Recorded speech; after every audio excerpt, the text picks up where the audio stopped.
Assalamualaikum warahmatullahi wabarakatuh. Di sini saya Muhammad Firmansyah sebagai perwakilan dari kelompok 2 akan menjelaskan tentang biosimilar mata kuliah bioteknologi farmasi yang diambil oleh Pak Gale Samudra. Di sini ada anggota kelompoknya. Yang pertama adalah Hamidah, Hanifah, Lutkaroma, saya sendiri Firman, Naswa, Putri, dan Rifkina. Yang pertama adalah penjelasan dari biosimilar, di mana biosimilar ini adalah sebuah produk biologi dari bakteri, ragi, dan sel hewan yang molekulnya ini lebih besar dibandingkan obat aslinya. Nah, bisa kita lihat ilustrasinya di bawah, di mana monoklonal antibody sebagai obat biosimilar ini lebih besar dibandingkan obat aslinya, yaitu aspirin. Kemudian adalah persyaratan produk biosimilar. Persyaratan utamanya ini harus mempunyai similaritas atau kesamaan yang tinggi dengan produk inovatornya atau obat asli tersebut. Nah, syarat mutunya ini harus benar-benar mirip atau identik karena produk ini akan digunakan untuk mengobati penyakit yang sama.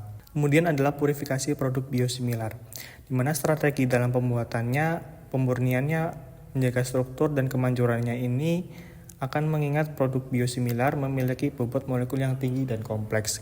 Kemudian adalah perbedaan obat kimia dan obat biologis.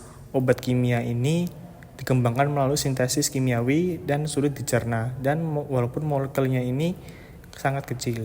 Sedangkan obat biologis ini terbuat dari bahan makhluk hidup dan mudah dicerna oleh tubuh walaupun ia memiliki struktur yang besar. Kemudian adalah obat biologi ini atau obat biosimilar adalah obat biologi yang diakui dan hampir identik dengan produk aslinya.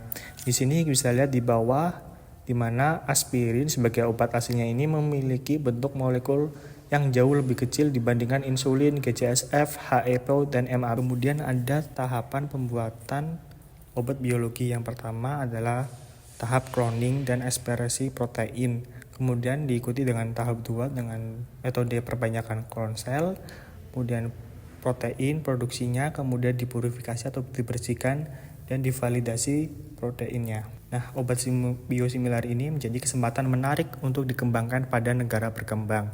Bisa dilihat di tabel bawah, ada peningkatan nilai penjualan produk obat biosimilar dari tahun 2008 sampai 2015. Yang meningkat sebesar 2.250%. Nah, di sini saya akan menjelaskan bagaimana obat biosimilar itu dibuat dari awal. Penelitian awalnya ini adalah mempelajari obat asli yang akan direkombinan menjadi obat biologinya. Pemilihan obat asli ini akan menggunakan sel hidup, di mana sel hidup ini kemudian akan digunakan sebagai rekombinan gen, kemudian ditumbuhkan selnya di dalam lab dan dipisahkan proteinnya. Pemisahan protein ini akan dibersihkan sekalian juga dibandingkan dengan struktur dan fungsi keamanan obat asli. Kemudian setelah pembandingan struktur dan fungsi akan dipindahkan ke lab atau tabung di pabriknya. Kemudian setelah produksi di lab, maka akan dibuat formulasi dalam bentuk sediaan seperti bubuk ataupun sirup. Nah, formulasi ini akan melalui pengujian obat biosimilar.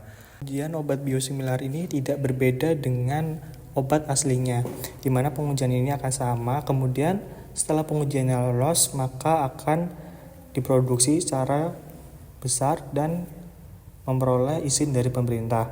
Nah, namun pemerintah ini memegang kendali bahwa obat tersebut bisa diproduksi dan disebarkan secara massal ataupun tidak.